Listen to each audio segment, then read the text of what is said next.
Good afternoon, everyone. So glad to be with you. My name is Reverend Lee Alvarado. I'm with New Thought Northern Colorado Center for Spiritual Living. Welcome to our weekly inspiration. Every Tuesday and Thursday, we come together at 12:30 for a time of reflection and inspiration. I read an inspiring passage from a New Thought author or teacher.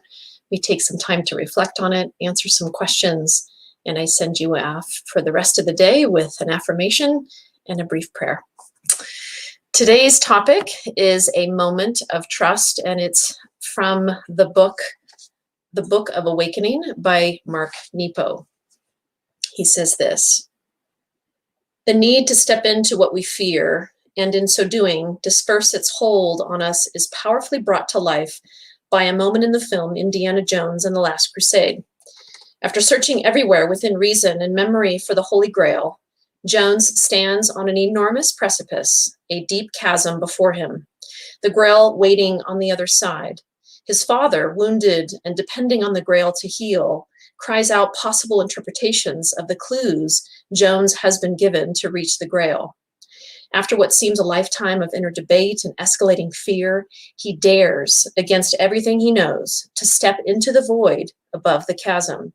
And as he does, an enormous stone foundation appears beneath his feet, a bridge that was there all along. This is a moment of risk and trust, a wisdom moment that repeats itself in our lives in both small and large ways. Over and over, the cup we need to drink from, the ancient over-healing cup of wholeness, waits beyond some deep chasm we are afraid to cross. Often we are driven to the edge by the cries and clues of elders and loved ones, only to find that nothing makes sense, that there seems nowhere to go, and then the atom of risk begins to replay itself in those brought to the edge. Then, when all known ways of seeing have failed, we sometimes dare to step into the void, whether that void is a chasm of purpose or self-esteem, or a ravine in relationship, or a canyon of addiction. This crazy wisdom step that begins with risk and lands in trust reveals a foundation that was there all along, but which is only made visible by our risk to think and see in new ways, and our trust to step into what we fear. I love this passage, and if you're here today, feel free to say hi. I'd love to know who's here with us. BJ, hi BJ. So this topic is a big one, I think, for us as humans, and I talk about it a lot because it is such an important one, and I think all of us, including myself, struggle with this at times.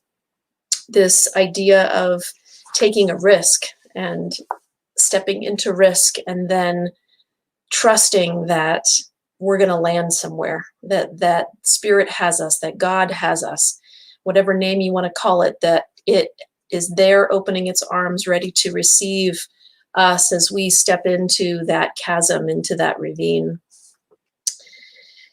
He goes on to say in this section, just a brief moment of kind of a meditation. So I'm going to walk us through this little brief contemplative time. So if you're comfortable closing your eyes, taking a deep breath, and just breathe deeply, and know that even in the smallest moment of risk and trust can be difficult. Center yourself and meditate on a chasm of your own, whatever that might be for you. It might be a trench of stubbornness or pride that no one can cross, or the echo of your own pain that isolates you, or the vastness that builds when you are afraid to tell someone the truth of your heart, or the absence of belief that you deserve what waits on the other side. So lean into that chasm gently until the fear subsides, continuing to breathe, noticing the fear that's there, noticing it in your body, noticing where it lands in your body. Where do you feel it? Do you feel it in your chest? Do you feel it in your stomach? Do you feel any tightness in your neck as you tune into this chasm? And just notice the fear without judging it or assessing it or trying to fix it. Just notice and breathe. Lean into it.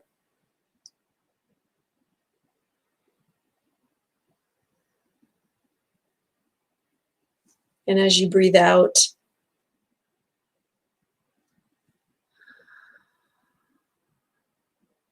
releasing that fear on the out breath.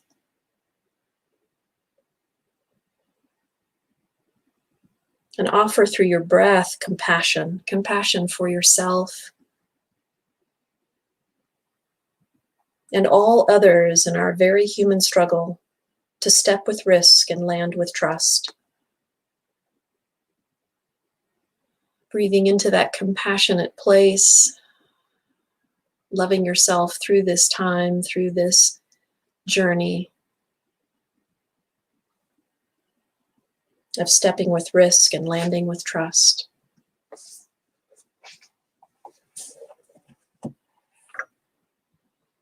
And so gently opening your eyes, I have some reflection questions for us.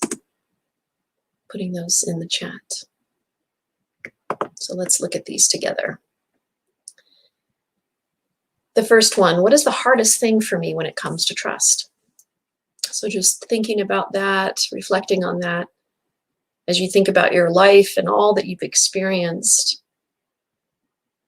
Some things are easy to just go to trust with. No problem. And then there's other things that happen in our life that are a little harder. So what is the hardest thing for you when it comes to trust?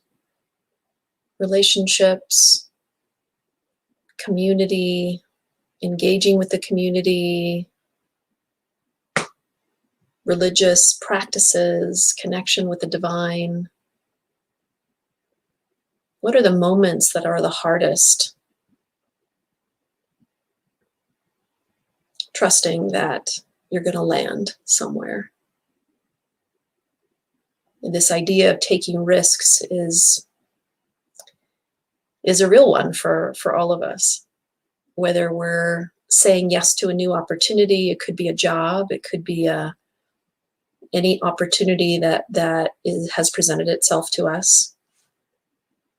And some of us need time to reflect and step back and think and pray about it before we say yes, before we jump in. Others can say yes right away. There's no right or wrong, but just noticing. The next question, what has it felt like in moments of complete trust? What were you doing and how did it feel? Those moments when it just came so easily and you were able to just say yes. What changed? Was it the particular mood that you were in? Was it just an area in your life that is easy to say yes to? But what does it feel like when you're in that space of total and complete trust? What is that like? Feel free to put any comments in the chat. And even if you're listening to this at some point in the future, not in this moment live, but in the future, if you want to put some comments, would love to see those. This topic of trust, as I said, is a big one for us as humans. And I think it's hard because we want to know how everything's going to turn out. We want to be able to control it. We can be a little controlling as humans. Maybe that's just me. I don't think so. So we hang on, and that's why we go to people who can tell us what we should do, or psychics, healers, to tell us, because we don't trust the outcome. And what if we could just fully let go, fully let go in every area of our life? What would that be like if we could do that? If we could fully let go and just allow. Yeah, bliss, peaceful, yes. Thanks, BJ. Your relationship with your housemate. Yeah, we always have, all of us have one person in our life. It seems like one person that's like, sometimes it just makes it a little harder. Yeah, those individuals who are God in disguise. God in disguise. Yes, they are. Yeah, it's such a peaceful feeling when we can fully let go and just allow God to do God's perfect work. I put our affirmation in the chat. And let's just say this together. And as we say it, we're really going to know this. We're really going to affirm it and declare it powerfully. So wherever you are at home, say the words out loud. Feel it in your body. Let's say it together.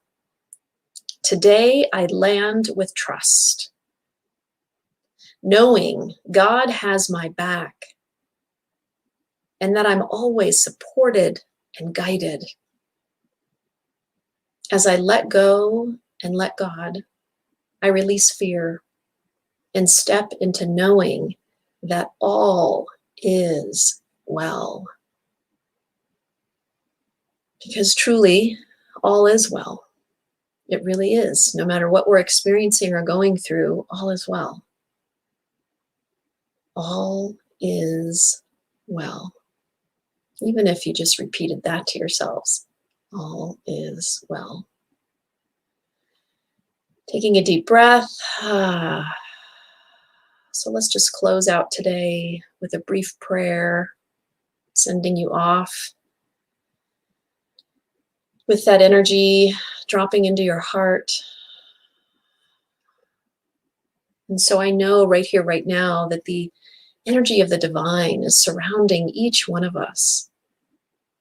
That unending life of spirit, of God, of that divine intelligence that knows all things, that delivers to us exactly the people we need, the experiences we need, the support we need, the books we need, the insights we need. And our job is to simply let go and allow the divine to show up, to whisper in our ear, to tap us on our shoulders, to remind us of who we are, and to remind us that all is indeed well. And so I am knowing that as we go into this day, that we are reminded of that we are able to simply let go and trust, stepping into that place of risk and landing in trust. That each day we're able to trust a little bit more and a little bit more. And so we take that sacred breath and we just simply move into that space of gratitude, for we know that the divine is there with us. That divine is surrounding us, is holding us, it is guiding us through this life. No matter what we are experiencing or going through, the divine is always there because it is part of who we are. It lives within the center and core of our very being. It vibrates through every cell. We are never, ever alone. And therefore, as we know this, as we declare this, we can fully step into and land in trust, land in the arms of God. And so with that, we let this go. We release this. Because God always says yes. God always says, I am right here with you. And so we declare this and affirm this together by saying, and so it is. Amen. Thank you all for being here today. It's so lovely to be with you. I look forward to being with you again on Thursday. Have a blessed day, everyone. Namaste. Bye-bye.